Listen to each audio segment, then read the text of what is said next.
Kristo abingingira muri twe.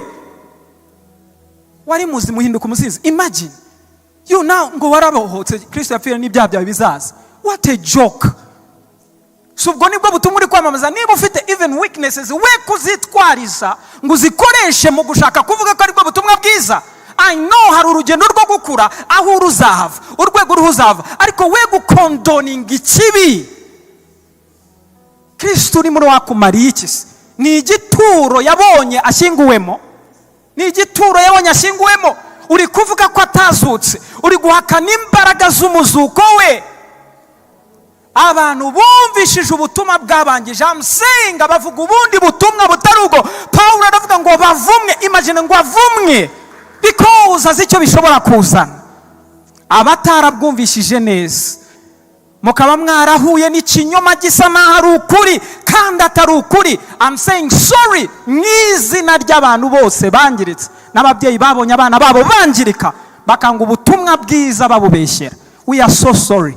But si ibyo ngibyo duhagarariye. Ijwi ry'ubutumwa bwiza rihishura Kristo Yesu kiza. And I'm telling you, n'abangiritse bose aho bari aho baherereye hose amaboko aracyarambuye. They can still come home muri Kristo Yesu ngo bayishurirwe cy'agakiza ka ubuzima bahawe buhoraho, apana kubangiza ahubwo mubabeshe. And I'm standing here ngijwi as a voice to declare sanctity, ukwera k'ubu butumwa bwiza, ubutabera bwabo, urukundo ruherereyemo. Buri kintu kirimo cyose kirakiza. Ari ubuntu burakiza. Ubuntu suko tuba abanyabyaha byiteka ko Imana yatubabariye. No, ubuntu nuko Imana yahindutse icyo turi cyo cyose kugira ngo iduhindure ikiri cyo cyose kubw'ubuntu bwayo. Ntabwo twikiza nta n'uwo twakiza, ariko bwo burakiza kuko ubuntu ari Kristo Yesu. Reka abantu bose babyumve. There should be a change. Kuko ubu butumwa Imana yabutumye kugira ngo bukiza bigiye cyacu. Twe kubuvangira ngo tubuvuge nabi, tububeshere mu buryo bwari bwo bwose. Reka icyo cyumvikane. Twitandukanyije nabo bose. And we are here also to defend the integrity of the gospel.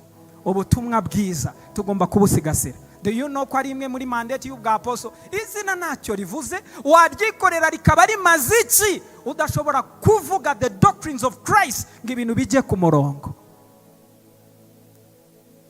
Niba hari n'icyo kinyoma wahuye nacyo, ukihane, utandukane nacyo.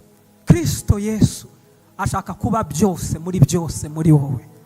Niwe mbaraga zawe, niwe gukiranuka ufite nibyo, niwe kunesha kwawe, niwe byose, niwe uvomamo kandi niwe dukuriramo, ni nawe dukomereramo. Ibiramambu ni ikinyoma cyaje kubeshyera. Umuntu wambwiye ngo ni nka Ishimayeli wavutse mbere yande ya Isaka, kugira ngo azavange ibyakakwiye gukorwa, kugira ngo abeshyera abagomba kuza. Ariko kandi namwe abayishuriye ubutumwa bwiza, muhagarare mukomere ku birenge byanyu. This is the only gospel.